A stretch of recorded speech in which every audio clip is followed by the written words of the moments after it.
Imaginez-vous debout sur le pont d'un navire qui craque sous vos pieds. L'odeur du sel et du goudron emplit vos narines.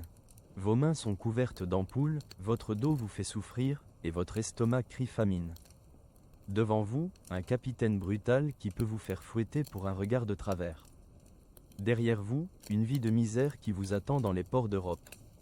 Et là, sur l'horizon brumeux, un navire s'approche. Un navire qui bat pavillon noir. Un navire qui vous offre un choix impossible. Continuer à souffrir dans les chaînes invisibles de la marine marchande, ou saisir votre liberté au prix de votre âme. Ce choix, des milliers d'hommes l'ont fait entre 1660 et 1726, durant ce que l'histoire appelle l'âge d'or de la piraterie. Mais qui étaient vraiment ces hommes que nous appelons pirates ? Étaient-ils les monstres sanguinaires que décrivent les légendes, ou simplement des marins désespérés qui cherchaient à échapper à une existence insupportable ? Cette nuit, nous allons laisser les mythes de côté. Nous n'allons pas parler de trésors enterrés ou de perroquets sur l'épaule.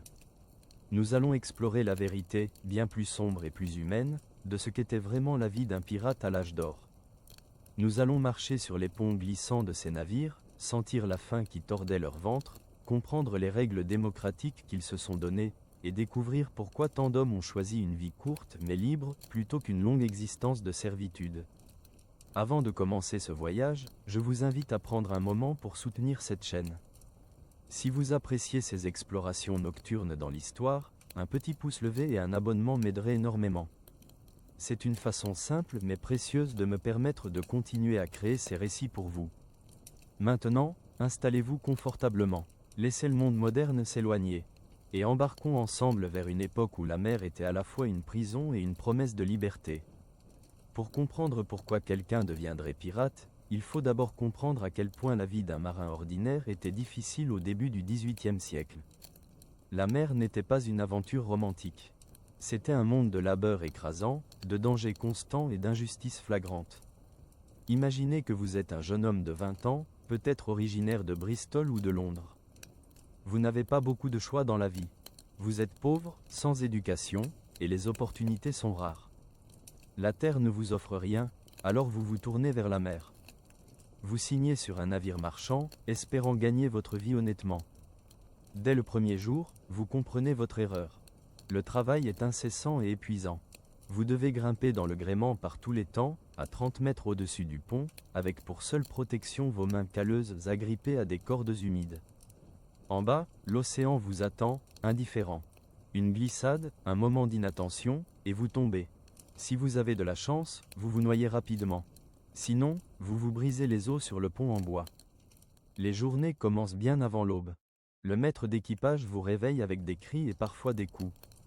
Vous travaillez par quart de 4 heures, mais même pendant vos périodes de repos, vous dormez dans un espace exigu et humide, entassé avec des dizaines d'autres hommes. L'air est vicié, saturé de l'odeur de la sueur, des vêtements moisis et des relents qui montent des fonds de cale où l'eau croupie s'accumule. La nourriture est à peine digne de ce nom. Votre ration quotidienne consiste en biscuits de mer appelés hardtack. Ce sont des galettes de farine et d'eau, cuites jusqu'à devenir dures comme de la pierre. Elles peuvent se conserver pendant des mois, mais elles sont presque impossibles à mâcher à moins de les tremper dans l'eau ou la bière. Et même trempées, elles sont souvent infestées de charançons, ces petits insectes noirs qui s'y reproduisent. Vous apprenez rapidement à manger dans l'obscurité, pour ne pas voir ce que vous avalez. La viande est du bœuf ou du porc salé, conservé dans des barils de saumure pendant des mois, parfois des années. Le sel a pénétré si profondément dans la chair qu'elle doit être trempée pendant des heures avant d'être comestible, et même alors, elle reste dure, filandreuse et imprégnée d'un goût métallique. Cette viande n'est pas fraîche. Elle est souvent à moitié pourrie, mais c'est tout ce que vous avez. L'eau est peut-être pire que la nourriture. Stockée dans des tonneaux en bois, elle devient rapidement stagnante. Des algues vertes poussent à l'intérieur des fûts, donnant à l'eau une couleur trouble et un goût répugnant. Après quelques semaines en mer, boire devient un acte de volonté. C'est pourquoi la bière et le rhum sont si précieux. Non seulement ils masquent le goût de l'eau contaminée, mais l'alcool aide aussi à la purifier légèrement. Cette alimentation terrible a des conséquences directes sur votre santé. Le scorbut est la terreur silencieuse de tous les marins. Cette maladie causée par le manque de vitamine C commence insidieusement. D'abord, vous vous sentez simplement fatigué. Puis vos gencives commencent à gonfler et à saigner. Vos dents se déchaussent et tombent une par une. Les vieilles blessures, même celles qui ont guéri depuis des années, se rouvrent spontanément. Votre peau se couvre de taches violettes. Et finalement, si rien n'est fait, vous mourrez dans d'atroces souffrances. On estime que 2 millions de marins sont morts du scorbut entre 1500 et 1800, plus que tous les morts militaires américains réunis dans toute l'histoire de ce pays. Mais peut-être que le pire aspect de la vie sur un navire marchand n'est pas le travail, ni la nourriture, ni même la maladie. C'est l'injustice systématique qui règne à bord. Le capitaine d'un navire marchand est un roi absolu dans son petit royaume flottant. Sa parole est loi.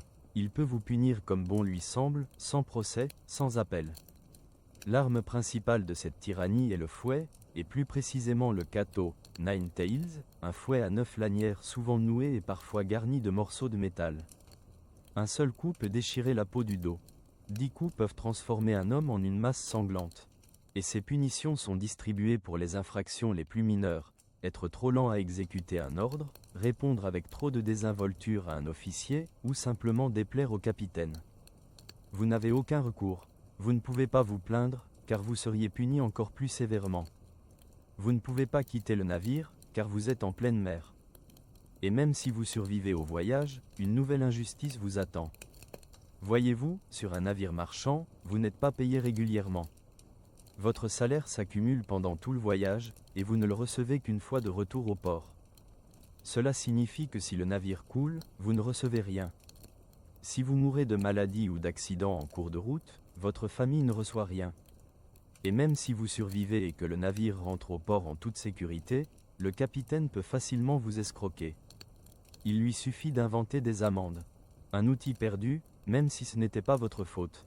Un moment où vous étiez supposément paresseux. Une erreur dans votre travail. Chacune de ces accusations peut être déduite de votre salaire. Vous avez vu cela arriver voyage après voyage. Des hommes qui ont travaillé pendant un an entier, risquant leur vie chaque jour, pour finir avec quelques shillings en poche. Juste assez pour se saouler pendant une nuit avant de devoir signer sur un autre navire pour recommencer le même cycle infernal. Et si vous pensez que la Marine royale offre une meilleure option, détrompez-vous. Dans la Royal Navy britannique, la discipline est encore plus dure, le travail tout aussi pénible, et vous avez en plus le risque constant d'être tué dans une bataille navale. Pire encore, beaucoup d'hommes ne choisissent même pas d'y entrer. Ils sont victimes des press gangs, ces bandes de recrutement qui parcourent les rues des villes portuaires, assomment les jeunes hommes valides et les embarquent de force sur des navires de guerre. Vous vous réveillez avec un terrible mal de tête, en pleine mer, forcé de servir le roi pendant des années sans avoir eu votre mot à dire. C'est donc dans ce contexte de désespoir et d'oppression que la piraterie devient une option attrayante pour tant d'hommes. La piraterie n'est pas un choix fait par amour de l'aventure ou soif de violence. C'est un choix fait par désespoir, par soif de justice et de liberté. Athès, imaginez maintenant que vous êtes sur ce navire marchand, épuisé par des mois de travail brutal, quand un matin, vous voyez une voile à l'horizon. Le navire s'approche rapidement, trop rapidement, et puis vous voyez le drapeau. Noir comme la nuit. Vous savez ce que cela signifie. La panique s'empare du navire.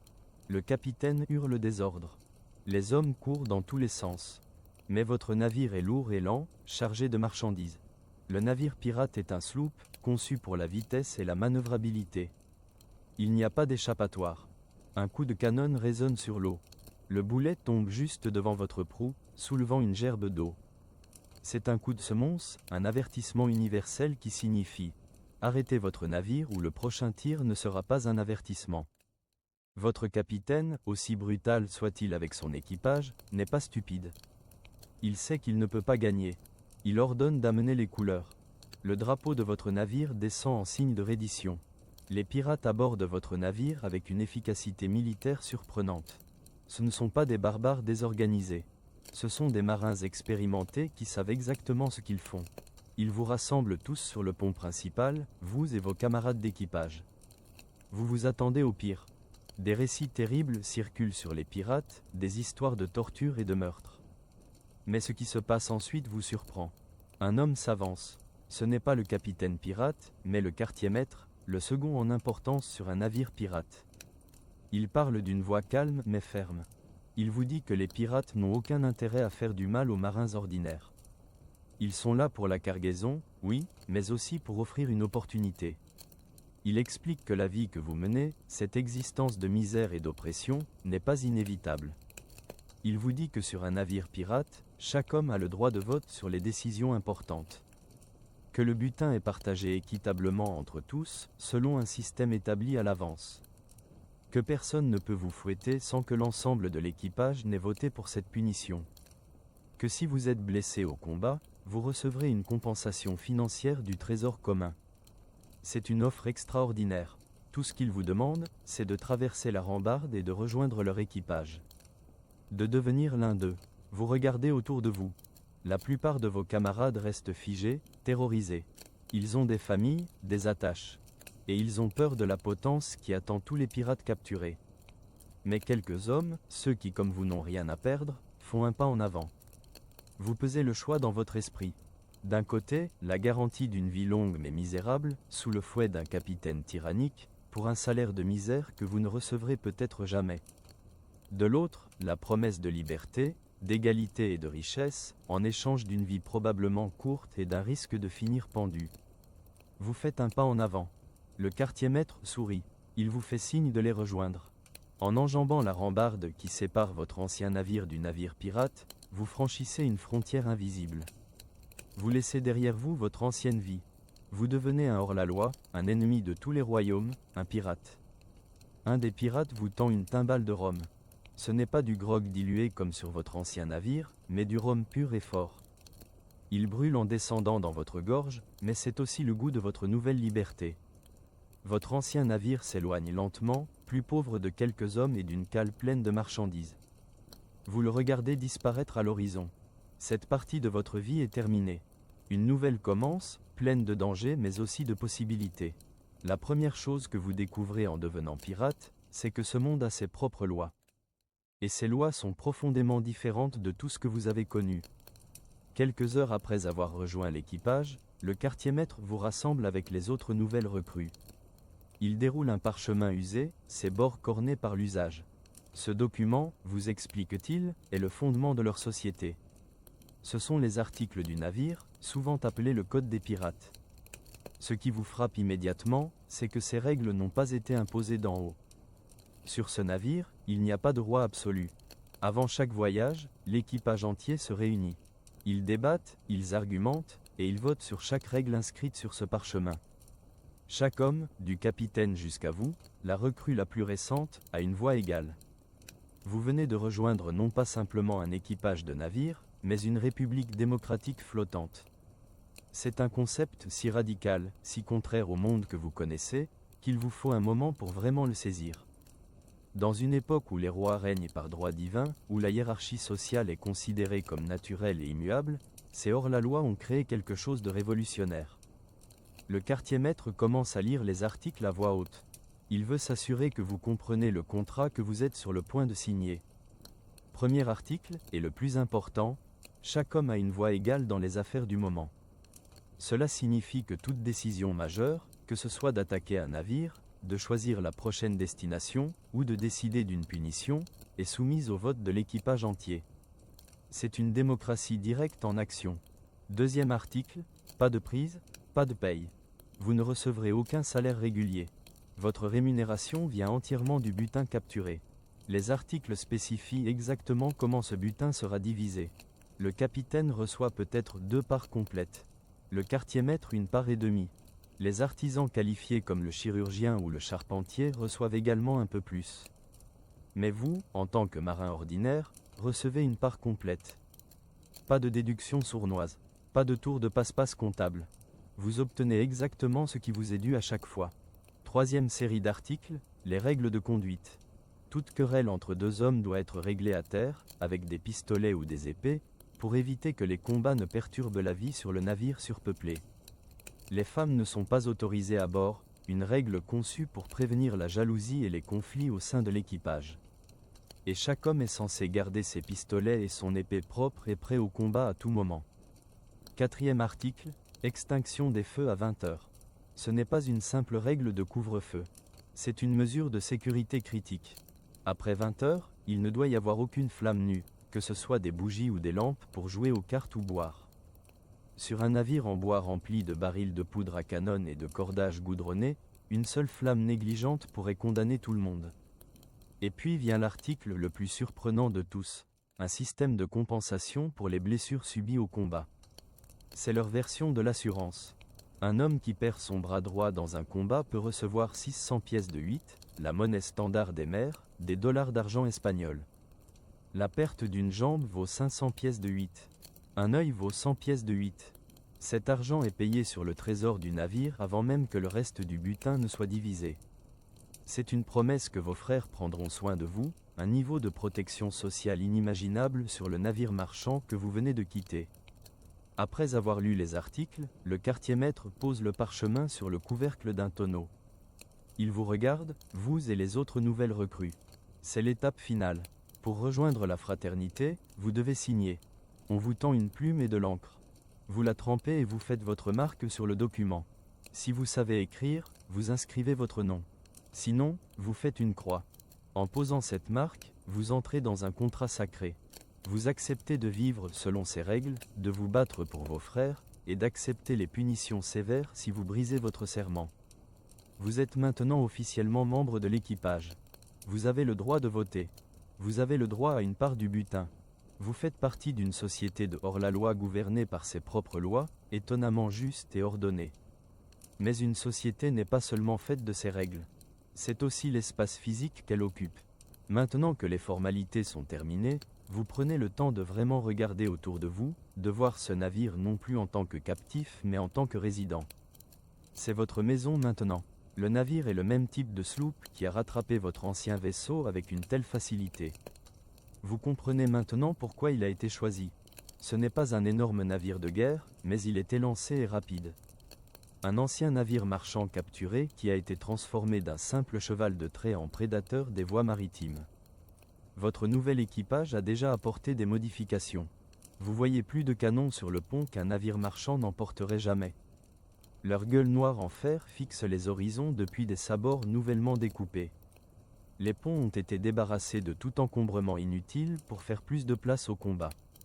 Ce navire a été endurci, transformé en une machine de guerre. Vous marchez sur le pont principal, absorbant le chaos contrôlé. Il y a d'épais rouleaux de cordage soigneusement attachés.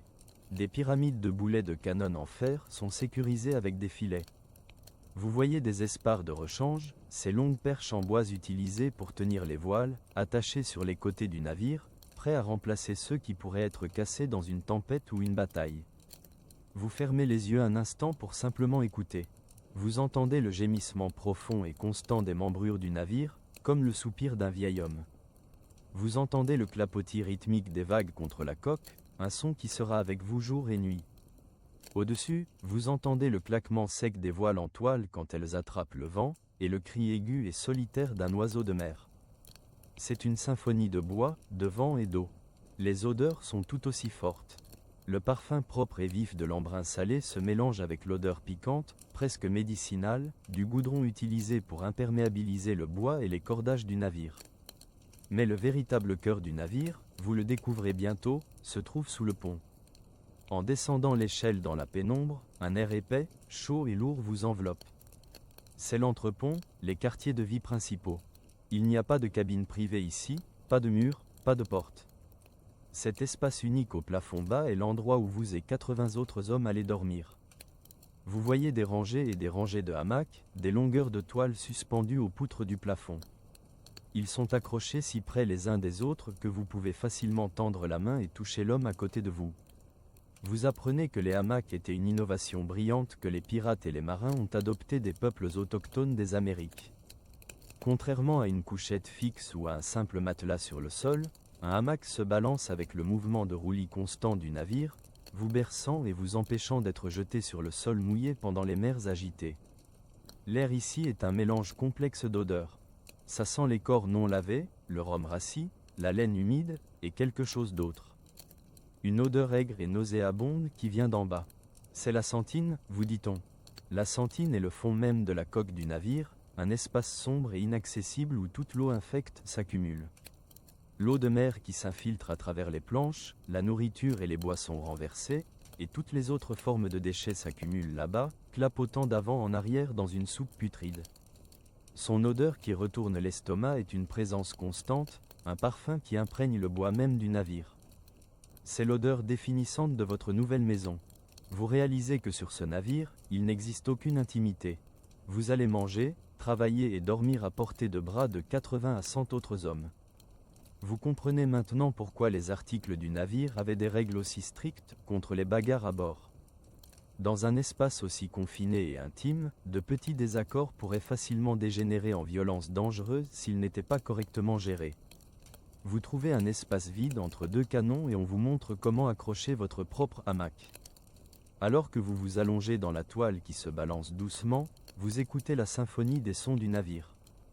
Le bois qui craque, les hommes qui ronflent, les vagues lointaines. Vous êtes entouré de cette nouvelle famille. Vous connaissez les règles. Vous connaissez la disposition de votre nouvelle maison. Mais que faites-vous réellement toute la journée? Vous vous réveillez au balancement doux de votre hamac. Il fait sombre, mais vous pouvez entendre les bruits d'hommes qui s'agitent autour de vous.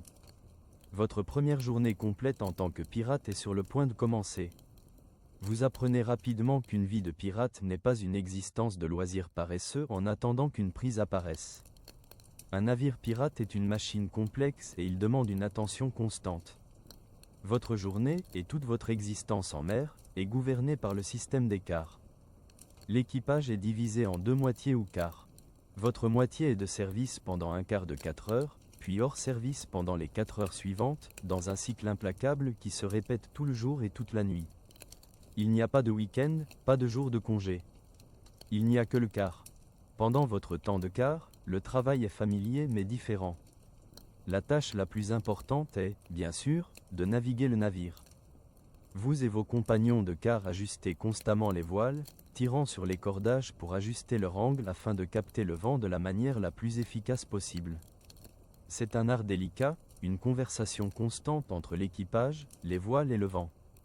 Mais la plupart du travail est de l'entretien. Un entretien sans fin, répétitif mais vital. Vous passez des heures assis sur le pont avec un maillet et un ciseau à effectuer une tâche appelée calfatage. Cela signifie marteler des fibres de corde goudronnées collantes appelées étoupes dans les coutures entre les planches de bois du pont et de la coque. C'est un travail lent et fastidieux, mais c'est ce qui empêche le navire de prendre l'eau et de couler. D'autres jours, vous êtes envoyé en hauteur avec un seau de goudron pour enduire le gréement, protégeant les cordages épais d'être détruits par le soleil implacable et les embruns salés. Vous frottez les ponts non seulement pour les garder propres, mais pour éliminer les algues vertes glissantes qui poussent dans l'air marin humide. Vous vérifiez les canons, vous assurant qu'ils sont bien fixés, que les mécanismes sont propres, et que les réserves de poudre à canon à proximité sont gardées parfaitement sèches. Parfois, vous êtes assigné au service de vigie.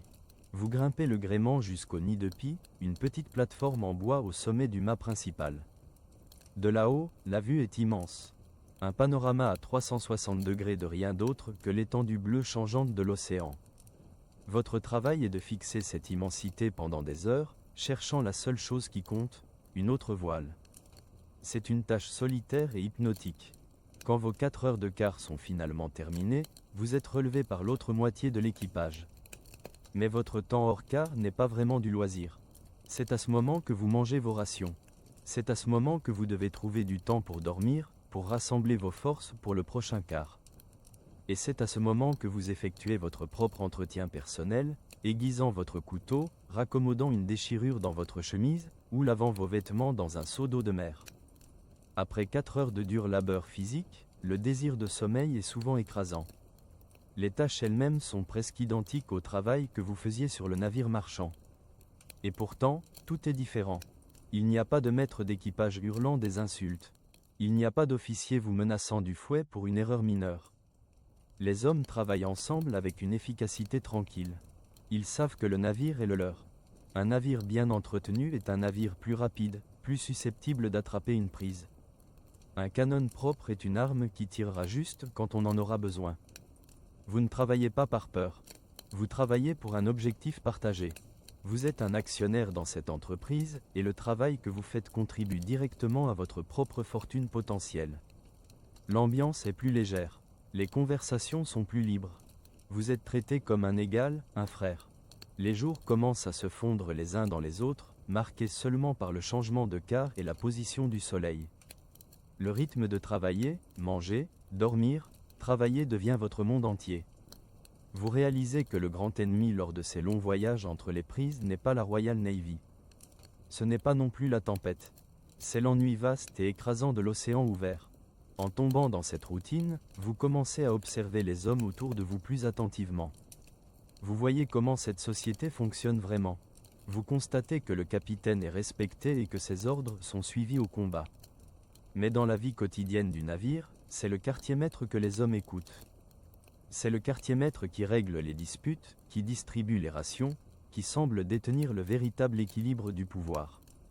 Au fil des semaines, vous commencez à vraiment comprendre la réponse à la question qui s'est formée dans votre esprit. Comment un navire plein de hors-la-loi se gouverne-t-il ? Vous voyez maintenant que ce n'est pas un seul homme qui dirige, mais deux, dans un équilibre délicat et ingénieux de pouvoir spécifiquement conçu pour empêcher le genre de tyrannie dont vous vous êtes échappé. Il y a d'abord le capitaine. Vous remarquez qu'il est traité avec un certain respect. C'est le marin expert, le maître navigateur, l'homme qui peut lire les vagues et les étoiles. Son travail principal est de guider le navire et de le commander au combat. Il est, en essence, le chef de guerre du navire. Quand une prise potentielle est repérée à l'horizon, un changement s'opère sur le navire. L'atmosphère démocratique et presque décontractée se tend instantanément. En ce moment, l'autorité du capitaine devient absolue.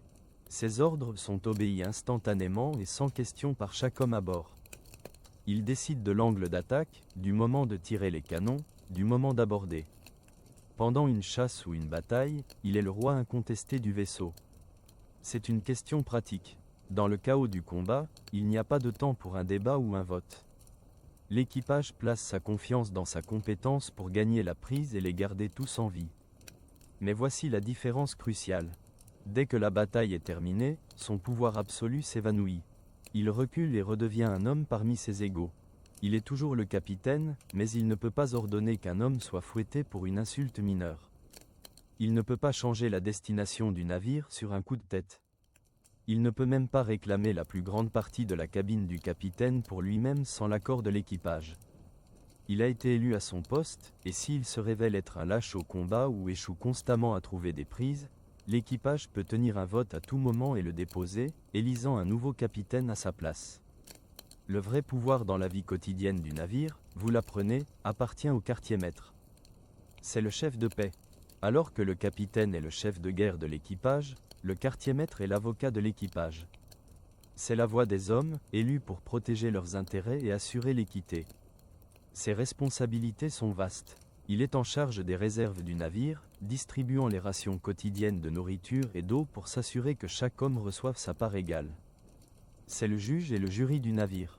Si vous avez un différend avec un autre marin, vous ne l'amenez pas au capitaine. Vous l'amenez au quartier-maître. Il écoute les deux côtés et rend un jugement, et sa décision est respectée. Il administre également toutes les punitions que l'équipage a votées selon les articles. Donc si un homme doit être fouetté, c'est le quartier-maître, et non le capitaine, qui donne l'ordre, retirant ce pouvoir de vengeance personnelle des mains du capitaine. Quand une prise est prise, le quartier-maître dirige la partie d'abordage. C'est lui qui décide quel butin doit être pris du navire capturé, et il est le gardien de tout ce butin jusqu'à ce qu'il puisse être amené dans un port sûr et divisé. Il s'assure que chaque pièce, chaque rouleau de tissu, chaque tonneau de vin est comptabilisé et partagé exactement comme les articles le prescrivent. Vous voyez maintenant le génie de ce système.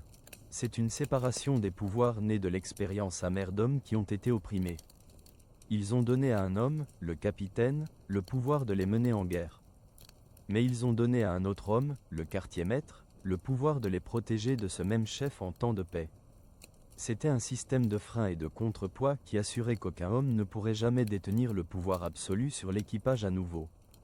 C'était un gouvernement pour le peuple, par le peuple, sur une république flottante de hors-la-loi. Vous voyez ce système en action chaque jour alors que le quartier-maître se déplace dans le navire, réglant ici un différend de jeu de cartes, distribuant là la ration quotidienne de grog. Le système fonctionne parce qu'il est construit sur l'équité. Tout le monde reçoit sa part. Mais alors que vous recevez votre portion quotidienne de bœuf salé et de hardtack, une nouvelle pensée vous vient à l'esprit. Qu'est-ce exactement que cette part ? La question de ce que vous mangez et buvez est l'un des aspects les plus fondamentaux de votre nouvelle vie. Vous apprenez rapidement que les rations standards sur un navire pirate sont au début décevantes, similaires au menu sinistre du navire marchand que vous avez si volontiers quitté. Le fondement de votre alimentation est toujours le hardtack, cette galette dure comme la pierre de farine et d'eau probablement parsemée de points noirs de charançon. La principale source de protéines est toujours la viande salée, soit du bœuf soit du porc qui a été curé dans des barils de saumure pendant si longtemps qu'elle est dure, caoutchouteuse et massivement salée. Ceci est complété par des sacs de pois séchés, de haricots ou de flocons d'avoine. C'est un régime de préservation conçu pour durer des mois dans la cale humide d'un navire, pas pour le plaisir. Votre boisson est aussi à peu près la même. L'eau stockée dans des fûts tourne rapidement à l'aigre, donc l'alcool est essentiel. La ration quotidienne de grog, le mélange de rhum et d'eau, est un rituel précieux, un moment de chaleur et de bonne humeur dans une longue journée. Il rend l'eau rance plus potable et fournit une brève évasion de la monotonie de la vie en mer. Mais voici où vous découvrez l'avantage du pirate. Contrairement à un navire marchand, qui doit naviguer du port A au port B sur un calendrier strict, un navire pirate est maître de son propre temps. Votre capitaine n'est pas pressé de livrer une cargaison. Cela vous donne la liberté de compléter votre alimentation de manière qu'un marin marchand ne pourrait que rêver. Si le navire est à court de provisions, vous pourriez vous arrêter à une petite île inhabitée.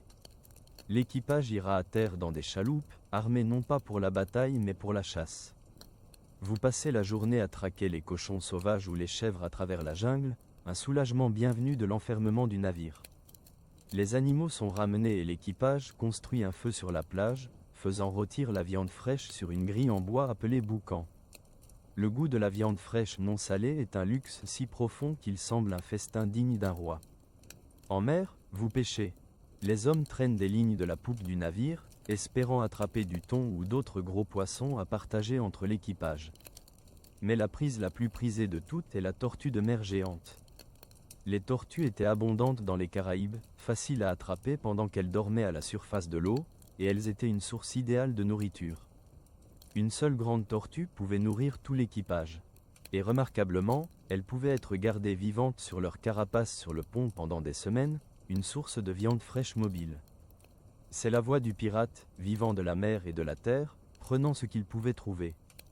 Mais le plus grand festin, les moments de véritable indulgence, venaient après une capture réussie.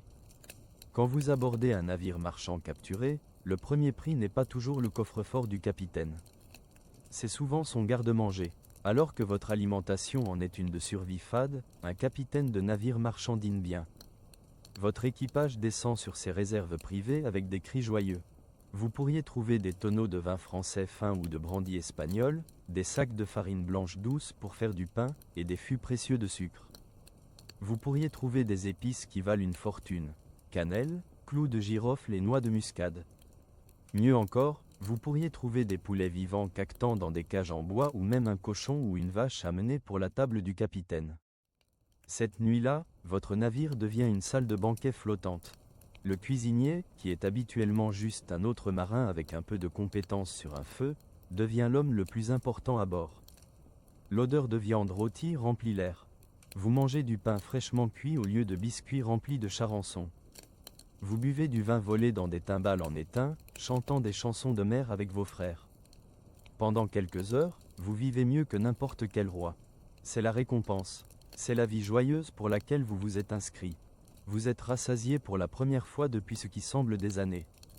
Le navire est bien approvisionné, et la menace du scorbut a été repoussée par la nourriture fraîche.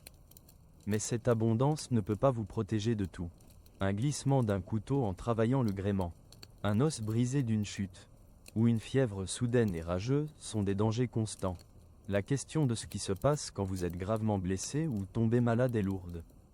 Dans le monde que vous avez quitté, un marin malade était souvent vu comme un fardeau inutile. Ici, parmi les pirates, vous apprenez que l'approche est différente, née d'un mélange de nécessité brutale et de compassion surprenante. La plupart des navires pirates n'avaient pas de médecins professionnellement formés. Un chirurgien était un prix hautement valorisé, et si l'un était capturé sur un navire marchand ou naval, il était considéré comme l'un des atouts les plus précieux d'une attaque. L'équipage pirate ferait tout son possible pour le persuader de les rejoindre, lui offrant une part complète du butin et lui promettant un bon traitement. Un chirurgien qualifié était l'un des très rares hommes qu'un équipage pirate pourrait réellement forcer à entrer en service, car sa connaissance était une question de vie ou de mort pour tout le monde. Mais si aucun médecin ne pouvait être trouvé, le rôle de chirurgien du navire revenait à quel que soit le membre d'équipage qui avait les compétences les plus pertinentes. Dans beaucoup de cas, c'était le charpentier du navire. Cela peut sembler étrange, mais la logique était sinistrement pratique. La chirurgie majeure la plus courante en mer était l'amputation, et personne à bord n'était meilleur avec une scie. Le charpentier connaissait ses outils. Il savait comment faire une coupe propre et rapide, et il n'était pas squeamish à ce sujet. Sur d'autres navires, le rôle pourrait revenir au cuisinier, car il était l'homme le plus habile avec les couteaux. Le coffre médical du navire était habituellement un coffre de chirurgien capturé, lui-même une forme de trésor. À l'intérieur, vous trouveriez les outils du métier, des scies pour l'os, des couteaux tranchants pour la chair, des sondes pour explorer les blessures, et des pinces pour extraire les balles de mousquet. Les médicaments étaient un mélange de l'efficace et du dangereux. Le coffre contiendrait du laudanum, un opiacé puissant fait d'opium qui pouvait émousser les sens pendant la chirurgie. Il pourrait aussi contenir du mercure, un traitement commun mais toxique pour les maladies vénériennes, et une variété d'herbes séchées et de poudre pour traiter les fièvres et les infections. Après une bataille, le pont principal pourrait être transformé en théâtre d'opérations de fortune. Les hommes blessés seraient étendus, et le chirurgien se mettrait au travail. Ces méthodes étaient directes et brutales. Une coupure profonde d'une épée serait cousue avec une simple aiguille et du fil. Pour arrêter le saignement et prévenir l'infection dans un monde sans antibiotiques, le chirurgien effectuerait une cautérisation, scellant la plaie en appliquant un morceau de fer rouge ou une goutte de goudron chaud directement sur la chair. L'odeur de peau brûlée et les cris du patient étaient une suite commune à toute bataille. Pour un membre fracassé par un boulet de canon ou un coup de mousquet, il n'y avait habituellement qu'une option, l'amputation. Retirer le bras ou la jambe ruinée était le seul moyen de prévenir la gangrène, une infection mortelle qui était toujours fatale. On vous donnerait une grosse dose de rhum ou de laudanum pour engourdir la douleur, et une sangle en cuir à mordre pour vous empêcher de vous mordre votre propre langue. Vos camarades d'équipage vous maintiendraient, et le chirurgien charpentier travaillerait aussi vite qu'il le pourrait. Le taux de survie pour de telles procédures était faible, mais c'était mieux que la mort certaine de l'infection. Les maladies communes comme les fièvres et la dysenterie pouvaient balayer le navire surpeuplé et insalubre avec une vitesse terrifiante. Et le scorbut, la maladie causée par un manque de vitamine C, était une menace constante lors de longs voyages sans fruits frais. Alors que les pirates étaient généralement mieux nourris que les autres marins, ils n'étaient pas immunisés. Mais ici, encore une fois, le code des pirates offrait une forme unique de protection. Comme vous l'avez appris lorsque vous avez signé les articles, il y avait un système de compensation. Vos camarades d'équipage prendraient soin de vous du mieux qu'ils pourraient. Mais si vous perdiez un bras, une jambe ou un œil au service du navire, vous seriez financièrement compensé pour votre perte.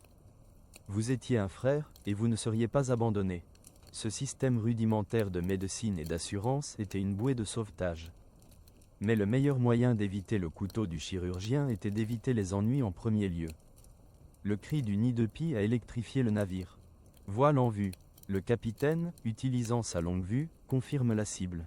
Un navire marchand lourdement chargé qui se trouve bas dans l'eau. C'est la prise que vous avez tous attendue. Votre navire, étant plus rapide et plus agile, commence la chasse. Alors que vous fermez la distance au cours de l'heure suivante, vous voyez que votre navire bat le pavillon anglais, l'Union Jack. Ceci, vous apprenez, est la première étape de la chasse. La tromperie, c'est une ruse commune. Un navire pirate pourrait battre les couleurs de n'importe quelle nation où aucun drapeau du tout pour apparaître comme un navire ami. L'objectif est toujours le même, se rapprocher le plus possible sans causer d'alarme, coupant l'avenue d'évasion de la cible. L'équipage du navire marchand vous voit, mais ils n'ont pas de raison de paniquer encore. Pour eux, vous êtes juste un autre navire anglais sur l'océan ouvert. Puis le temps des faux-semblants est terminé. Vous êtes assez près maintenant. Le navire marchand est à portée de vos canons, et ils ne peuvent plus vous distancer. Sur l'ordre de votre capitaine, le faux pavillon descend. Pendant un moment, votre mât est nu. Les hommes de l'autre navire doivent regarder, leurs estomacs se serrant de crainte, se demandant qui vous êtes. Et puis un nouveau drapeau est apporté sur le pont. Il est enroulé et prêt. Il est attaché au cordage et hissé en haut du mât pour que tous puissent le voir. C'est le drapeau qui est devenu connu sous le nom de Joli Roger. Ce drapeau est l'arme la plus puissante de l'arsenal pirate, plus puissante que n'importe quel canon. C'est un outil de guerre psychologique, et son message est brutalement clair. Vous apprenez que le terme « Joli Roger » ne fait pas référence à un seul design, mais à n'importe quel drapeau utilisé par les pirates pour déclarer leur identité. Le drapeau le plus commun est un simple noir austère. Dans le langage de la mer, le noir est la couleur de la mort. C'est l'opposé direct du drapeau blanc de reddition. En battant le drapeau noir, votre navire fait une promesse de violence. Il annonce à votre cible, nous ne sommes liés par les lois d'aucune nation. Nous sommes une société à part et nous vivons selon nos propres règles. Encore plus terrifiant est le drapeau rouge. Un drapeau rouge est un signal de rage pure. Il signifie que les pirates n'accorderont absolument aucune pitié et qu'ils ont l'intention de tuer tout le monde à bord. C'est une déclaration de guerre totale et impitoyable. Et puis il y a les symboles. Le crâne et les os croisés est le plus célèbre et son sens était instantanément compris par n'importe quel marin. Le crâne est la mort, les os croisés la même chose. Mais il y avait beaucoup de variations, chacune une marque unique pour un capitaine pirate particulier. Le célèbre pirate Calico Jack Rackham utilisait un crâne au-dessus de 2 épées croisées. Barbe Noire utilisait une figure de squelette, portant un toast au diable d'une main et empalant un cœur saignant de l'autre. Le but entier de ce drapeau, vous réalisez, est de rendre une vraie bataille inutile. La piraterie était une affaire. Une bataille sanglante signifiait des navires endommagés, des munitions gaspillées, et un équipage mort ou blessé, ce qui réduirait le nombre d'hommes pour partager le travail et la prise. L'attaque pirate idéale était une où personne n'était blessé. Vous regardez alors que le drapeau noir, votre drapeau, monte au sommet du mât et se déploie dans le vent. De l'autre côté de l'eau, vous pouvez presque sentir la vague de terreur qui doit déferler sur le pont du navire marchand. Le capitaine du navire marchand a choisi de se battre. Une bouffée de fumée de son vaisseau est suivie par le son d'un petit canon tirant en défiance. Son tir est inexact, tombant inoffensivement dans la mer. Votre capitaine donne maintenant l'ordre d'engager le combat. C'est le moment où son autorité est absolue et le navire entier devient une arme finement réglée sous son commandement. Le timonier, le marin dirigeant votre navire, manœuvre habilement votre vaisseau pour barrer le T, une tactique navale précise.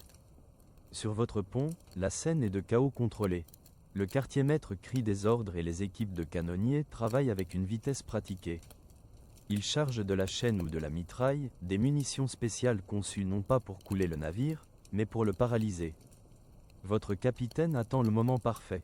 Quand la houle de la mer soulève votre côté du navire, il donne l'ordre. Feu! Le monde explose en bruit. Le rugissement d'une douzaine de canons tirant à la fois est une force physique, un tonnerre assourdissant qui vibre à travers le bois du pont et dans vos eaux. Un nuage épais et âcre de fumée de poudre noire couvre instantanément le navire. Pendant un moment, vous êtes aveugle et sourd, pris dans une tempête faite par l'homme. Alors que la fumée se dissipe, vous voyez l'effet dévastateur de votre bordée. Le mât principal du navire marchand est fissuré. Ses voiles sont en lambeaux, et il y a du chaos et de la confusion sur son pont. Ils sont estropiés. Maintenant vous avancez pour la phase finale. Votre timonier amène votre navire juste à côté du vaisseau frappé. Les hommes lancent des grappins qui mordent profondément dans le bois de l'autre navire. Avec une grande traction, les deux navires se broient ensemble avec un craquement écœurant de bois. Ils sont maintenant liés ensemble, un pont créé pour la partie d'abordage. Puis le quartier-maître donne l'ordre final. À l'abordage. Avec un grand cri, vous et une douzaine d'autres hommes déferlent par-dessus les rambardes. Vous avez un pistolet dans une main et une épée dans l'autre. Le combat est une rafale confuse et désespérée d'action, mais c'est habituellement très bref. L'équipage marchand est démoralisé, en infériorité numérique, et a peu de motivation pour mourir pour la cargaison de leur capitaine. Face à une vague de pirates déterminés, ils jettent rapidement leurs armes et se rendent. Le combat est terminé en quelques minutes. Le capitaine du navire marchand se rend formellement. Le silence tombe. La prise est vôtre. Avec l'équipage du navire capturé, maîtrisé et enfermé, l'adrénaline du combat cède la place à un processus concentré et étonnamment discipliné. Ce n'est pas le pillage chaotique que vous auriez pu imaginer. Le quartier-maître est maintenant en commande complète de la prise, et la première règle de la piraterie est strictement appliquée. Tout le butin appartient à la compagnie dans son ensemble. Vous apprenez que n'importe quel pirate pris en train de cacher même une seule pièce pour lui-même avant la division générale ferait face aux punitions les plus dures. Être pris en train de voler vos camarades d'équipage était la trahison ultime. Le quartier-maître et une petite équipe de confiance commencent un inventaire minutieux du navire capturé. Vous voyez maintenant ce que le butin signifie vraiment. C'est rarement un coffre débordant de pièces d'or. Le vrai trésor est la cargaison. La cale du navire marchand pourrait être remplie de barils massifs de sucre ou de tabac, de précieuses teintures indigo ou de fines textiles de soie. Ces marchandises valent une fortune pour le bon acheteur. Mais le butin ne s'arrête pas là. Le navire lui-même est une source de valeur immense. Ses canons, sa poudre à canon, ses voiles, ses rouleaux de cordage frais, tout est précieux. Même les biens personnels de l'équipage capturé sont collectés. Rien n'est négligé.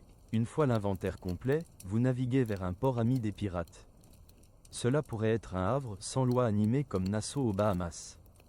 Ici, le quartier-maître et le capitaine négocieront la vente de la cargaison capturée, transformant les marchandises en monnaie sonnante. Quand toutes les marchandises ont été vendues, le rituel le plus important de la vie de pirate commence. L'équipage entier est assemblé sur le pont. Le quartier-maître se tient devant vous tous avec la somme totale des profits. La première ordre d'affaires est de payer les dettes du navire à son propre équipage. Le fonds de compensation est ouvert. L'homme qui a perdu un œil dans le dernier combat reçoit ses 100 pièces de 8. Cette promesse est toujours honorée en premier. Une fois que les blessés ont été pris en charge, la richesse restante est divisée selon les parts établies dans les articles. Le quartier-maître vous appelle en avant un par un. Le capitaine reçoit ses 2 parts, le quartier-maître sa part et demie. Et puis c'est votre tour. Vous sentez le poids de l'argent et des pièces d'or dans votre main. C'est plus d'argent que vous n'avez jamais vu. C'est plus que vous n'auriez pu espérer gagner en 10 ans de labeur honnête sur un navire marchand.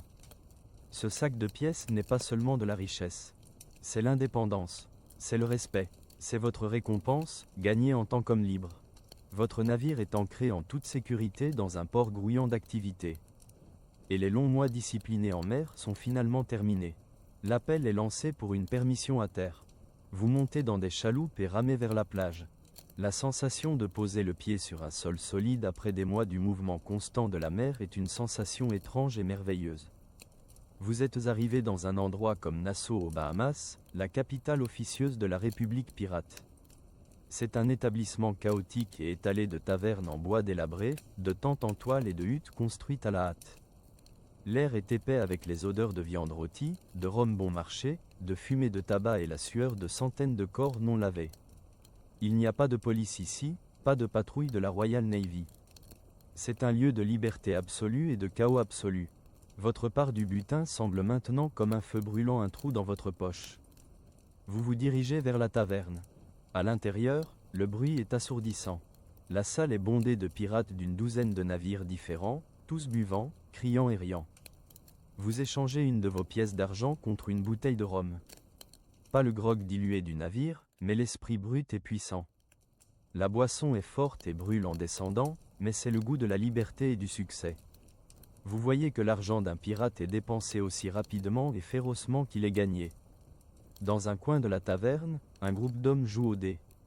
Vous regardez un homme perdre le salaire d'un mois sur un seul jet de dés, seulement pour rire, acheter une autre boisson et défier quelqu'un à un nouveau jeu. C'est la mentalité pirate.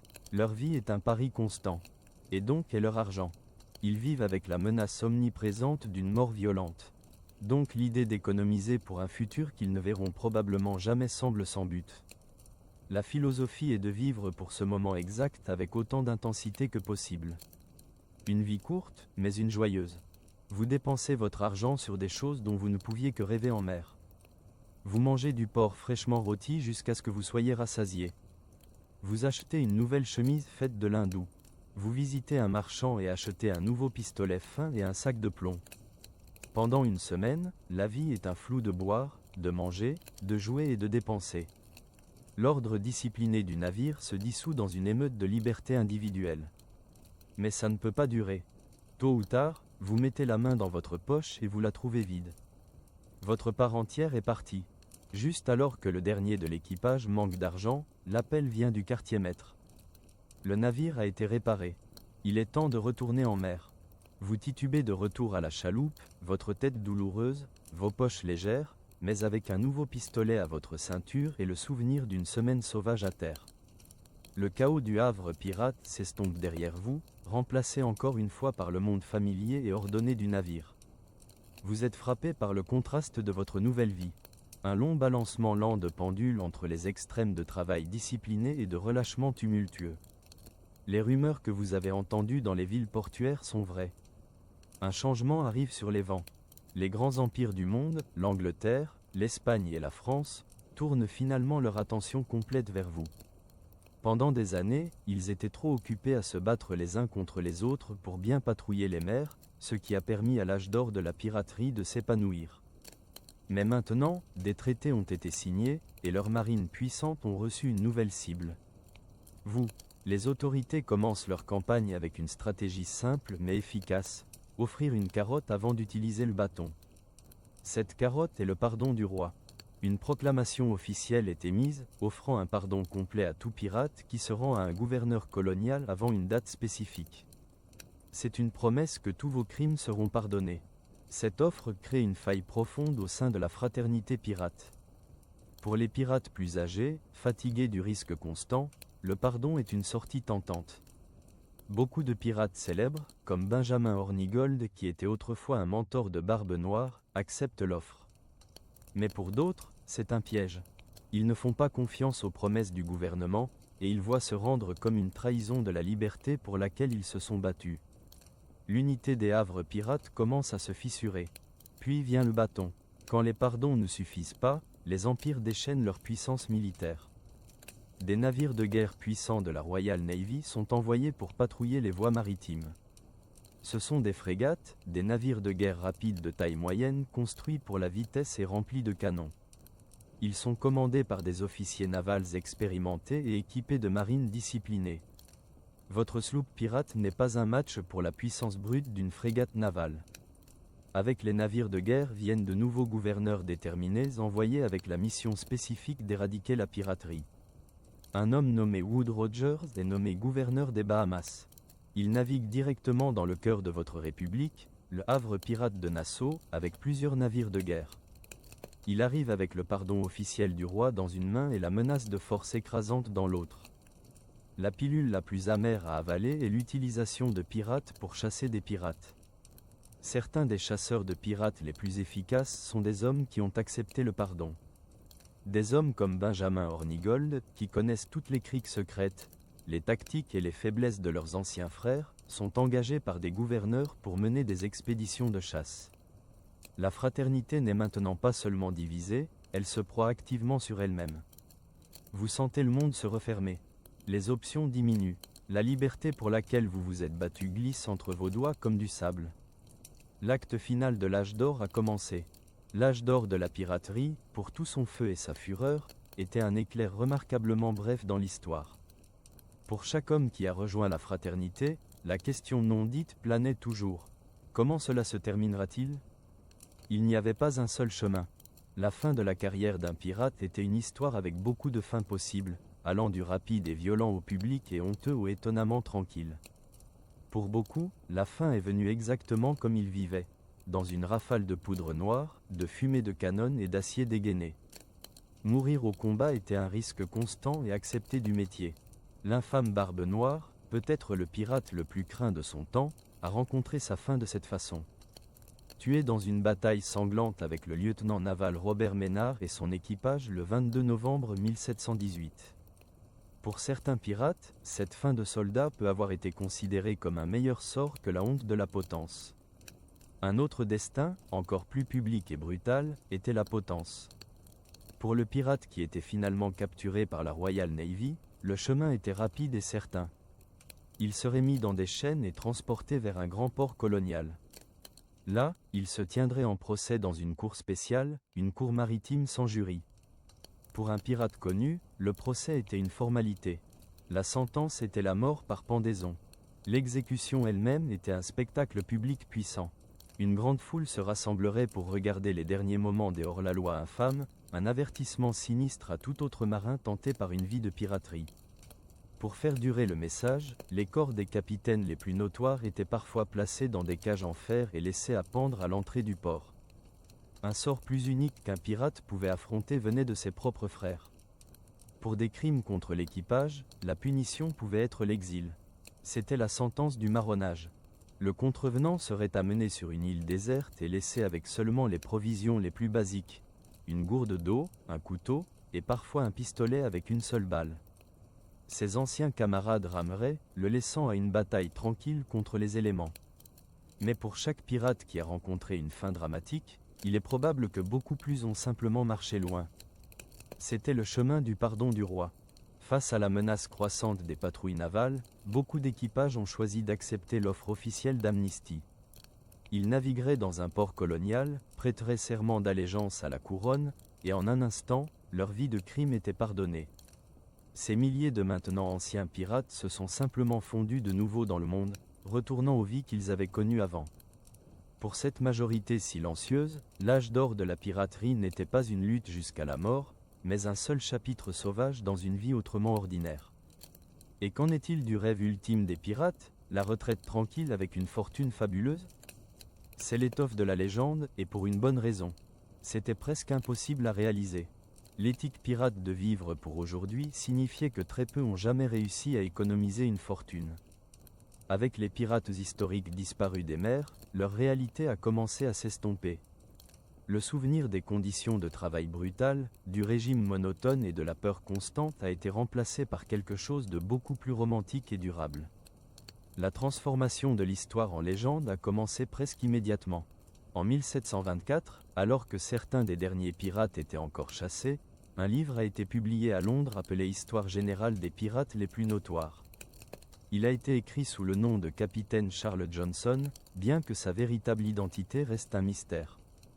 Le livre était une sensation instantanée. C'était en partie historique, contenant des détails étonnamment précis sur les articles pirates, les navires et la vie quotidienne. Mais c'était aussi en partie drame sensationnel.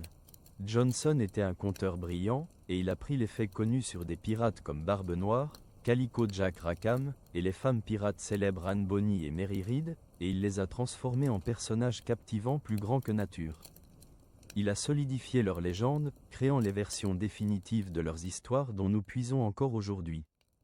Ce livre était la première étape cruciale. Pendant plus d'un siècle, c'était ainsi que le monde voyait les pirates, comme des figures historiques brutales mais fascinantes. Puis à la fin du XIXe siècle, un deuxième auteur encore plus influent prendrait le flambeau.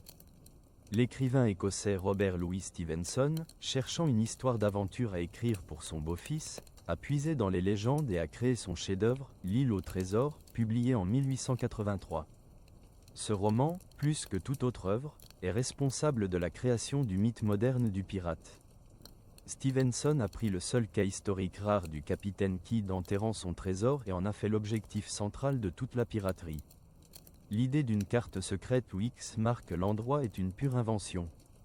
Sa création la plus brillante était le personnage de Long John Silver, le cuisinier de navire charismatique à une jambe avec un perroquet nommé Capitaine Flint sur son épaule. Long John Silver est devenu l'archétype de chaque pirate fictif qui suivrait. Il a cimenté l'idée du pirate charmant mais traître, le perroquet parlant, la carte au trésor, l'ambiguïté morale. Tous ces tropes sont venus de ce seul livre. L'étape finale de la transformation est venue au XXe siècle avec la montée du cinéma. Hollywood a pris l'aventure romantique et l'a rendue visuelle. Des acteurs comme Errol Flynn dans les années 1930 et 40 ont créé l'image du héros beau et acrobatique qui se bat avec une épée et gagne toujours le cœur d'une belle dame. Dans ces films, les pirates n'étaient plus des hors-la-loi dangereux. Ils étaient des héros audacieux. Cela nous amène aux pirates que nous connaissons aujourd'hui, le capitaine Jack Sparrow des films Pirates des Caraïbes. Il est le paquet complet du mythe romantique.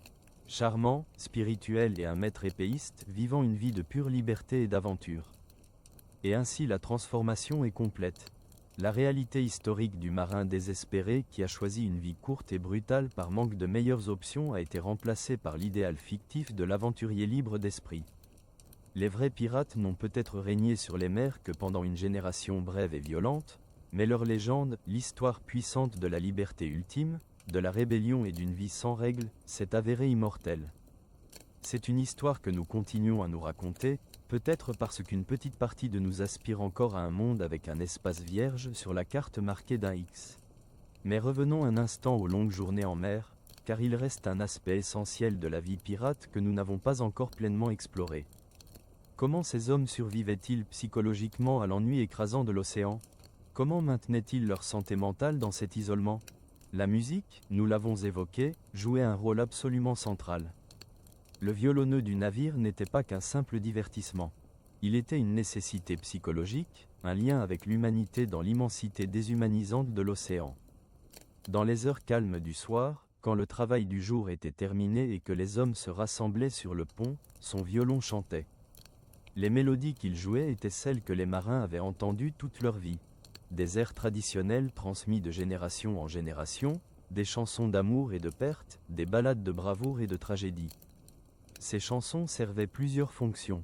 Elles rappelaient aux hommes d'où ils venaient, les tavernes et les maisons qu'ils avaient laissées derrière eux. Elles créaient un moment de beauté dans une vie souvent brutale. Et elles unissaient l'équipage dans une expérience émotionnelle partagée. Quand un homme avait les larmes aux yeux en écoutant une ballade sur un marin qui ne revint jamais chez lui, personne ne se moquait de lui. Tous comprenaient, tous savaient que leur propre retour n'était jamais garanti. Les chants-ci, les chansons de travail, étaient différentes mais tout aussi importantes. Ces chants rythmiques n'étaient pas de l'art pour l'art. Ils étaient de la technologie, des outils aussi essentiels que les poulies et les treuils. Quand 50 hommes devaient coordonner leurs efforts pour hisser une voile massive, c'était le chantier qui synchronisait leurs mouvements. Le chanteyman, celui qui menait le chant, était respecté pour sa compétence. Il devait connaître des dizaines de chansons différentes, chacune adaptée à une tâche spécifique. Il devait avoir une voix forte qui portait au-dessus du vent et des vagues. Et il devait avoir le timing parfait, lançant chaque refrain exactement au moment où les hommes devaient tirer ensemble. On peut en déduire que, dans un monde sans machine, où toute la force devait venir des muscles humains, ces chansons multipliaient littéralement la puissance de l'équipage. Un groupe d'hommes tirant au hasard ne pouvait jamais égaler la force d'un groupe tirant ensemble au rythme d'un chantier bien mené. C'était de la physique transformée en musique. Mais il y avait aussi les jeux. Le jeu était omniprésent sur les navires pirates, et pas seulement pour passer le temps. À la lumière de nos connaissances sur le comportement humain dans des situations de stress extrême, cela pourrait impliquer que les pirates utilisaient le jeu comme une forme de contrôle psychologique sur leur propre destin. Dans une vie où la mort pouvait venir à tout moment d'une tempête, d'une balle de mousquet ou d'une maladie, le jeu offrait l'illusion du contrôle. Un homme qui pariait sa part de butin sur un jet de dés faisait un choix. Il exerçait son libre arbitre. Même s'il perdait, c'était sa décision de jouer. Les jeux eux-mêmes étaient simples par nécessité. Les dés étaient les plus populaires car ils étaient faciles à fabriquer et à transporter. Un pirate habile avec un couteau pouvait sculpter un ensemble de dés dans presque n'importe quel os d'animal. Les morceaux d'os de bœuf ou de porc des repas étaient gardés précieusement à cette fin. Les dés étaient polis avec du sable jusqu'à ce qu'ils soient lisses, et les points étaient marqués avec un clou chauffé ou un morceau de charbon. Les jeux de dés variaient, mais la plupart impliquaient de parier sur le résultat d'un lancer. Certains jeux étaient purement basés sur la chance, comme deviner si le total des dés serait pair ou impair. D'autres impliquaient plus de stratégie, comme décider quand parier gros et quand se retirer. Les enjeux pouvaient être de l'argent quand on était au port, mais en mer, les hommes pariaient ce qu'ils avaient. Leur ration de rhum, leur part de la prochaine prise, même les vêtements qu'ils portaient. Les cartes à jouer étaient encore plus précieuses que les dés car elles étaient plus difficiles à obtenir. Un jeu de cartes devait être volé d'un navire capturé ou acheté dans un port, et il coûtait cher. Une fois qu'un équipage avait un jeu de cartes, ces cartes étaient utilisées jusqu'à ce qu'elles tombent littéralement en morceaux. Elles devenaient graisseuses et tachées par les mains sales, les images dessus s'effaçaient jusqu'à devenir presque méconnaissables, mais tant qu'on pouvait encore les distinguer les unes des autres, elles étaient utilisées. Les jeux de cartes joués étaient les mêmes que ceux joués dans les tavernes à terre. Des variations de poker où les hommes pariaient sur la force de leurs mains. Des jeux comme le 21, l'ancêtre du blackjack moderne, où l'objectif était d'obtenir des cartes totalisant 21 sans dépasser. et divers jeux de paris et de bluff où la psychologie était aussi importante que la chance. Cela suggère que les pirates valorisaient les mêmes compétences dans leur jeu que dans leur vie, la capacité de lire les autres, de bluffer de manière convaincante, de prendre des risques calculés et d'accepter les pertes avec grâce. Un homme qui trichait aux cartes était méprisé non seulement parce qu'il enfreignait les règles, mais parce qu'il montrait qu'il n'avait pas le courage de jouer honnêtement. Le vol était traité sévèrement précisément parce que tout le système pirate reposait sur la confiance mutuelle. Si vous ne pouviez pas faire confiance à vos frères pour jouer honnêtement à un jeu de cartes, comment pouviez-vous leur faire confiance pour partager le butin équitablement ou pour vous protéger le dos dans une bataille? Un tricheur pris pouvait être fouetté publiquement, et dans les cas graves, marronné sur une île déserte. Le message était clair, la fraternité pirate avait ses limites, et trahir la confiance de vos frères était impardonnable. Malgré la sévérité de ces punitions, ou peut-être à cause d'elles, le jeu restait un passe-temps constant. Les hommes jouaient pendant leurs heures de repos, pendant les quarts de nuit calmes, même parfois pendant les tempêtes quand il n'y avait rien d'autre à faire que d'attendre et d'espérer que le navire survive. Le cliquetis des dés et le battement des cartes étaient des sons aussi familiers que le grondement des vagues. Mais peut-être que le passe-temps le plus important, celui qui définissait vraiment la culture pirate et qui assurait sa survie dans la mémoire collective, était le récit oral. Dans un monde où la plupart des hommes ne pouvaient ni lire ni écrire, où il n'y avait pas de livres et pas de journaux, la parole parlée était tout. C'était comment l'information circulait, comment l'histoire était préservée, comment l'identité de groupe était forgée et maintenue. Pendant les quarts de nuit, quand le navire glissait silencieusement à travers l'obscurité et que les étoiles brillaient au-dessus comme des diamants froids, les hommes racontaient des histoires. Certaines étaient personnelles, des récits de leur propre vie.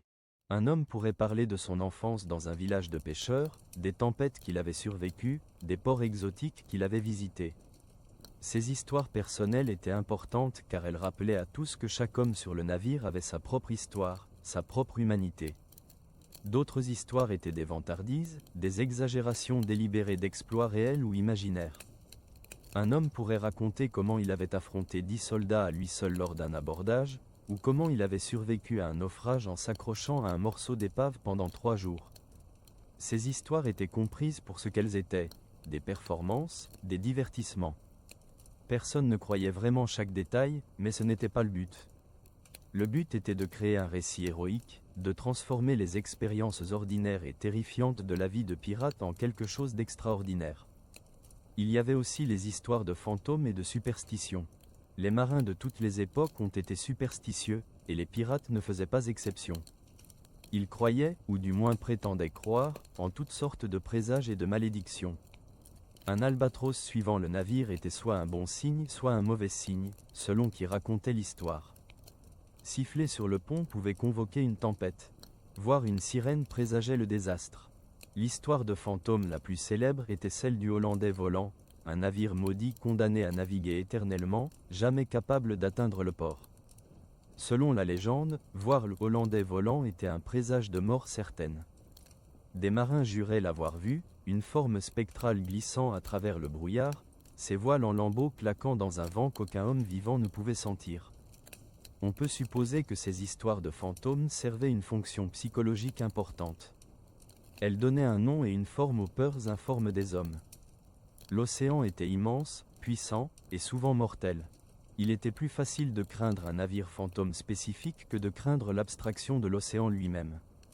Les superstitions donnaient aux hommes l'illusion qu'ils comprenaient les forces qui les entouraient, qu'ils pouvaient les influencer par leurs actions. Mais les histoires les plus importantes étaient celles qui transmettaient des informations pratiques déguisées en divertissement. Un pirate récemment arrivé d'un port partagerait les nouvelles, le gouverneur de la Jamaïque offrait des pardons jusqu'à telle date. Un navire de guerre britannique patrouillait au large des côtes de Caroline. Un riche convoi espagnol était attendu dans les Caraïbes le mois prochain. Cette information était vitale, potentiellement la différence entre une prise lucrative et une capture fatale. Ces histoires circulaient de navire en navire chaque fois que les pirates se rencontraient. Un équipage pourrait ancrer à côté d'un autre dans un havre isolé, et les hommes échangeraient des nouvelles et des rumeurs. De cette façon, même sans journaux ni communications officielles, la communauté pirate restait étonnamment bien informée de ce qui se passait dans le monde maritime. Et puis il y avait les histoires des pirates célèbres, les hommes qui étaient devenus des légendes même de leur vivant. Des histoires sur Henry Morgan et son audacieux raid sur Panama. Sur Barbe Noire et sa barbe terrifiante tressée avec des rubans et des mèches allumées. Sur les femmes pirates Anne Bonny et Mary Read qui avaient combattu aussi férocement que n'importe quel homme. Sur Bartholomew Roberts qui avait capturé plus de 400 navires au cours de sa carrière. Ces histoires étaient constamment retravaillées et embellies. Chaque narrateur ajoutait ses propres détails, son propre flair dramatique. Les faits et la fiction se mélangeaient jusqu'à ce qu'il devienne impossible de les séparer. Un capitaine qui avait réellement capturé 10 navires devenait, dans l'histoire, un homme qui en avait capturé 100. Un combat qui avait duré quelques minutes violentes devenait une bataille épique de plusieurs heures. Ces éléments suggèrent que les pirates, comme tous les conteurs humains, créaient leur propre mythologie en temps réel. Ils prenaient leurs expériences réelles et les transformaient en épopées. Et en faisant cela, ils se donnaient du sens et de l'importance. Ils n'étaient pas seulement des criminels désespérés fuyant la justice. Ils étaient des héros d'aventure, des personnages dans des histoires qui seraient racontées pendant des générations. Et bien sûr, ils avaient raison. Ces histoires que les pirates se racontaient les uns aux autres autour des feux de camp et sur les ponts des navires sont devenues les graines des légendes qui nous fascinent encore aujourd'hui. Les exagérations et les embellissements qu'ils ajoutaient pour divertir leurs camarades sont devenus la base de notre compréhension moderne de ce qu'était un pirate. C'est un rappel puissant que l'histoire n'est pas seulement ce qui s'est passé, mais aussi comment nous choisissons de nous en souvenir et de le raconter. Les pirates comprenaient cela instinctivement. Ils savaient que contrôler le récit, créer et propager leur propre légende, était aussi important que capturer des navires. Un capitaine avec une réputation terrible pouvait parfois prendre un navire sans tirer un coup de feu, simplement parce que son nom seul terrifiait les équipages marchands en reddition. Cela nous amène à une vérité fondamentale sur l'âge d'or de la piraterie. Ce n'était pas seulement une période de vol et de violence. C'était aussi une période de création culturelle intense. Ces hommes, la plupart illettrés et sans éducation formelle, créaient leur propre littérature orale, leur propre musique, leur propre système de gouvernance et de justice. Ils construisaient une culture distincte qui, bien qu'éphémère, était riche et complexe. Cette culture avait ses propres valeurs, distinctes de celles de la société qu'ils avaient quittée. Dans le monde qu'ils avaient laissé derrière eux, la naissance et le statut social déterminaient le destin d'un homme. Sur un navire pirate, seules vos actions comptaient. Un fils de noble et le fils d'un mendiant étaient égaux devant le code. Cette méritocratie, bien qu'imparfaite et limitée au contexte du navire, était révolutionnaire pour son époque. La culture pirate valorisait aussi la loyauté d'une manière particulière. Vous deviez être loyal à vos frères pirates, mais vous n'aviez aucune obligation envers la société plus large. C'était une loyauté tribale, exclusive. À l'intérieur du cercle de la fraternité, vous seriez pris en charge, respecté, traité équitablement. À l'extérieur de ce cercle, rien n'était sacré. Cette dichotomie morale est fascinante d'un point de vue éthique. Les pirates pouvaient être remarquablement équitables entre eux tout en étant impitoyables envers les étrangers. Il y avait aussi un certain égalitarisme ethnique et racial sur certains navires pirates qui était presque inimaginable dans la société de l'époque. Nous savons d'après les registres historiques que certains équipages pirates incluaient des hommes de différentes origines ethniques et raciales travaillant côte à côte. Des Africains qui avaient fui l'esclavage, des Européens de diverses nations, des autochtones des Caraïbes, même quelques Asiatiques, pouvaient tous se retrouver sur le même navire pirate. Cela pourrait impliquer que la nécessité pratique et le code démocratique des pirates créaient parfois une forme d'égalité raciale qui n'existait nulle part ailleurs dans le monde atlantique de l'époque. Bien sûr, nous ne devons pas exagérer cet aspect. Le racisme et les préjugés existaient certainement parmi les pirates comme partout ailleurs. Mais l'existence même de quelques équipages mixtes suggère que, pour certains pirates au moins, la compétence et la fiabilité importaient plus que la couleur de peau. C'était une attitude née de la nécessité plutôt que de l'idéologie, mais elle n'en était pas moins remarquable pour son époque. La culture pirate avait également ses propres rituels et traditions. Quand un nouveau membre rejoignait l'équipage, il y avait souvent une cérémonie informelle. Il devait boire un toast avec l'équipage, parfois d'un mélange particulièrement fort de rhum mélangé avec de la poudre à canon dissoute, une concoction appelée « flip » qui était censée prouver votre courage. Il devait signer ou marquer les articles, officialisant son entrée dans la fraternité. Et il était souvent testé dans les jours suivants, donné les tâches les plus sales ou les plus dangereuses pour voir comment il se comportait. Quand un homme mourait en mer, qu'il soit tué au combat ou emporté par la maladie, il y avait des rituels pour cela aussi. Son corps serait cousu dans une toile avec un boulet de canon au pied pour le faire couler. L'équipage se rassemblerait, et si quelqu'un connaissait des prières, il les dirait. Sinon, le capitaine ou le quartier-maître pourrait dire quelques mots sur le courage ou la loyauté de l'homme défunt. Puis le corps serait glissé par-dessus bord dans l'océan qui était devenu, pour tant de marins, leur tombe finale. Ces rituels de mort révèlent quelque chose d'important sur la mentalité pirate. Malgré leur réputation de sauvages sans foi ni loi, la plupart des pirates reconnaissaient le besoin humain de marquer les moments importants avec une cérémonie.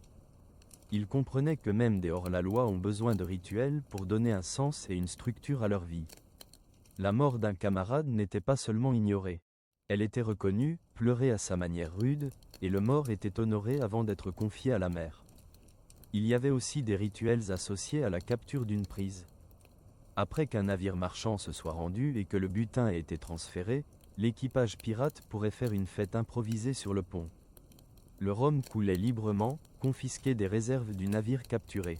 Si le navire marchand transportait des musiciens, il pourrait être forcé de jouer pour le divertissement des pirates. Les hommes dansaient, chantaient, et célébraient leur succès. C'était un relâchement nécessaire de la tension après le danger du combat, un moment pour se réjouir d'avoir survécu un jour de plus. Mais même ces célébrations suivaient certaines règles non écrites. Un homme qui buvait au point de devenir violent et dangereux serait restreint par ses camarades. Le butin devait toujours être gardé et protégé, même au milieu de la fête. Et la fête ne pouvait pas durer trop longtemps, car le navire devait continuer à naviguer, et il y avait toujours un travail à faire. Cette tension entre la liberté sauvage et la discipline nécessaire était au cœur de la vie pirate. Les hommes avaient rejoint les pirates pour échapper à la tyrannie et à la discipline arbitraire des navires marchands et de la marine. Mais ils découvraient que même un navire pirate ne pouvait pas fonctionner dans le chaos complet. Il devait y avoir des règles, de la discipline, de l'ordre. La différence cruciale était que sur un navire pirate, les règles étaient créées démocratiquement et appliquées équitablement, et la discipline servait le bien commun plutôt que l'ego d'un capitaine tyrannique. À la lumière de ces observations, nous pouvons comprendre les pirates comme des hommes pris dans une contradiction fondamentale. Ils voulaient la liberté, mais ils avaient besoin d'ordre. Ils rejetaient l'autorité, mais ils créaient leur propre système de gouvernance. Ils étaient des hors-la-loi, mais ils vivaient selon des codes stricts. Cette contradiction n'était pas une faiblesse ou une hypocrisie. C'était une reconnaissance pragmatique que la liberté absolue et le chaos étaient impossibles pour un groupe d'hommes vivant en étroite proximité sur un petit navire en bois au milieu de l'océan. Les pirates résolvaient cette contradiction en créant ce que nous pourrions appeler une liberté structurée. Ils avaient des règles, mais c'étaient leurs règles, créées par eux et pour eux. Ils avaient des leaders, mais ces leaders étaient choisis par eux et pouvaient être remplacés. Ils avaient une discipline, mais c'était une discipline consensuelle plutôt qu'imposée. Cette approche n'était pas parfaite. Il y avait des tensions, des disputes, parfois des mutineries et des trahisons. Mais pendant quelques décennies remarquables, elle a permis à des milliers d'hommes de vivre d'une manière qui était, selon leurs propres termes, plus libre et plus juste que tout ce qui était disponible dans la société légale de leur époque. Et c'est peut-être là l'héritage le plus important de l'âge d'or de la piraterie. Pas les trésors volés ou les navires capturés, mais la démonstration que des hommes ordinaires, quand ils travaillent ensemble selon des principes démocratiques, peuvent créer des sociétés alternatives qui fonctionnent. Les pirates ont prouvé que la démocratie, le partage équitable des richesses, et la protection sociale n'étaient pas des rêves impossibles mais des réalités réalisables. Bien sûr, ces sociétés pirates avaient des limites sévères. Elles dépendaient du vol pour leur survie économique. Elles n'incluaient pas les femmes. Elles existaient en dehors de la loi et étaient donc vouées à être éphémères. Mais comme expérience sociale, comme démonstration de ce qui était possible, elles étaient remarquables. Alors que nous arrivons au terme de ce voyage, il convient de réfléchir à ce que l'âge d'or de la piraterie nous révèle sur la nature humaine et sur notre propre époque. Ces hommes que nous appelons pirates n'étaient pas nés hors la loi. Ils étaient des produits de leur temps, des hommes poussés à la piraterie par des conditions économiques et sociales insupportables. La plupart avaient d'abord essayé de gagner leur vie honnêtement, mais avaient découvert que l'honnêteté, dans le monde impitoyable de la marine marchande du XVIIIe siècle, menait seulement à l'exploitation et à la misère. Ce qu'ils ont créé en réponse est remarquable. Sur leurs navires, ils ont établi des sociétés démocratiques à une époque où la démocratie était presque inconnue. Ils ont mis en place des systèmes d'assurance sociale et de partage équitable des richesses qui étaient en avance de plusieurs siècles sur leur temps. Ils ont élu leurs dirigeants et pouvaient les déposer s'ils ne donnaient pas satisfaction. Ils ont créé des freins et contrepoids pour empêcher la tyrannie. Cela pourrait impliquer que, loin d'être de simples criminels chaotiques, ces pirates étaient des révolutionnaires sociaux, même s'ils ne se percevaient probablement pas ainsi eux-mêmes. Ils rejetaient les hiérarchies rigides de leur époque et cherchaient à créer quelque chose de plus juste, même si ce quelque chose existait en dehors de la loi. Bien sûr, nous ne devons pas romantiser outre mesure. Les pirates pouvaient être brutaux quand les circonstances l'exigeaient. Ils vivaient de vol et de violence. Leurs victimes, les marins des navires marchands qu'ils attaquaient, vivaient dans la terreur de voir le joli Roger à l'horizon. Les historiens contemporains nous rappellent que la piraterie, quelle que soit sa structure interne, restait fondamentalement du banditisme maritime. Et pourtant, il y a quelque chose dans leur histoire qui continue de nous fasciner. Peut-être est-ce le contraste entre la brutalité de leur profession et la justice relative de leur société interne. Peut-être est-ce l'idée d'hommes ordinaires qui ont refusé d'accepter le destin misérable qui leur était imposé et ont choisi de risquer tout pour la liberté. Ou peut-être, plus profondément, leur histoire résonne parce qu'elle touche à des questions qui restent pertinentes aujourd'hui. Que faisons-nous quand les structures légales de la société deviennent injustes? Comment trouvons-nous l'équilibre entre l'ordre et la liberté? Quand est-il justifié de défier l'autorité? Ces questions que les pirates de l'âge d'or ont affrontées avec leurs canons et leurs codes continuent de se poser à chaque génération. La transformation de ces hommes désespérés en héros romantiques est elle-même révélatrice. Nous avons pris leur réalité brutale et l'avons polie jusqu'à ce qu'elle brille. Nous avons gardé la liberté et l'aventure, mais nous avons oublié la faim, les maladies et la terreur. Nous avons transformé leur république flottante imparfaite en une utopie fantasmée de liberté absolue. Cette transformation nous en dit peut-être autant sur nous-mêmes que sur les pirates. Elle révèle notre désir persistant d'échapper aux contraintes de la société, notre fascination pour ceux qui vivent selon leurs propres règles, notre soif d'aventure dans un monde qui semble de plus en plus ordonné et prévisible. Les vrais pirates de l'âge d'or n'ont régné sur les mers que pendant une brève période, de 1690 à environ 1730. 40 années tumultueuses dans la longue histoire de l'humanité. Mais leur légende, elle, s'est avérée immortelle. Elle vit dans nos livres, nos films, nos rêves d'évasion.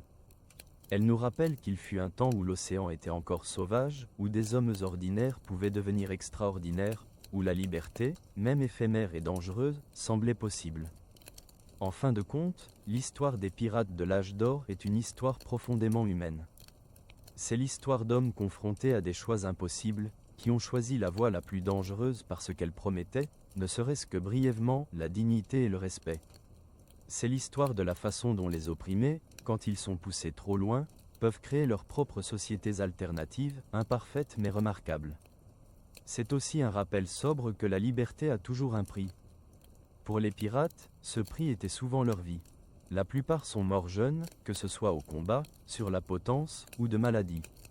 Ceux qui ont survécu assez longtemps pour accepter le pardon du roi ont dû renoncer à leur liberté chèrement acquise et retourner à une société qui ne les avait jamais bien traités.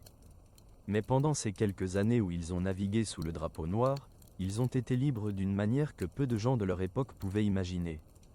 Ils ont vécu et sont morts selon leurs propres termes. Et peut-être, en fin de compte, c'est ce qui explique pourquoi leur légende perdure. Nous vivons aujourd'hui dans un monde très différent de celui des pirates. Nous avons des lois, des gouvernements démocratiques, des droits des travailleurs, des protections sociales. Les conditions qui ont poussé des milliers d'hommes vers la piraterie au XVIIIe siècle n'existent plus, du moins pas sous cette forme. Et pourtant, quand nous regardons un film sur les pirates, quand nous lisons une histoire de leurs aventures, quand nous laissons notre imagination dériver vers ces mers lointaines, nous ressentons encore un frisson d'excitation. Une petite voix en nous murmure « Et si je pouvais, moi aussi, larguer les amarres et naviguer vers l'horizon? Et si je pouvais échapper aux contraintes de ma vie quotidienne et vivre selon mes propres règles? Cette voie, cette soif de liberté et d'aventure, est ce qui rend les pirates éternellement fascinants. Ils représentent une possibilité, même fantaisiste, d'une vie vécue pleinement et librement, sans compromis et sans regret. Ils nous rappellent que nos ancêtres, confrontés à l'oppression, ont parfois choisi de se battre plutôt que de se soumettre. Leur histoire est terminée depuis près de 3 siècles. Les derniers vrais pirates de l'âge d'or sont morts il y a longtemps. Leurs os reposent au fond de l'océan ou dans des tombes oubliées. Leurs navires ont pourri et disparu. Même leurs noms véritables sont souvent perdus, remplacés par les surnoms colorés que l'histoire leur a donnés. Mais leur esprit, d'une certaine manière, vit encore. Chaque fois qu'une personne refuse d'accepter l'injustice, chaque fois qu'un groupe de gens ordinaires se rassemble pour créer quelque chose de plus juste, chaque fois que quelqu'un choisit la liberté dangereuse plutôt que la sécurité oppressive, l'esprit des pirates de l'âge d'or résonne à travers les siècles. Merci de m'avoir accompagné dans ce long voyage cette nuit, des ponts glissants des navires marchands aux républiques flottantes des pirates, des combats sanglants aux festins joyeux dans les havres sans loi, de la réalité brutale à la légende immortelle. De la dure réalité de la vie d'un marin à la naissance d'une légende intemporelle, notre voyage à travers l'histoire touche maintenant à sa fin. J'espère que ce voyage vous a permis de voir ces hommes non pas comme les héros romantiques des films, ni comme de simples criminels, mais comme ce qu'ils étaient vraiment, des êtres humains complexes, imparfaits, qui ont fait des choix difficiles dans des circonstances désespérées, et qui ont créé, pour un bref moment de l'histoire, quelque chose de remarquable au milieu du chaos. Que vos rêves cette nuit soient emplis du chant des vagues et du claquement des voiles. Et si vous fermez les yeux, peut-être pourrez-vous encore entendre, porté par le vent, le lointain écho d'une chanson de marin et le rire rude d'hommes libres sous un ciel étoilé. Je vous souhaite une nuit calme et paisible.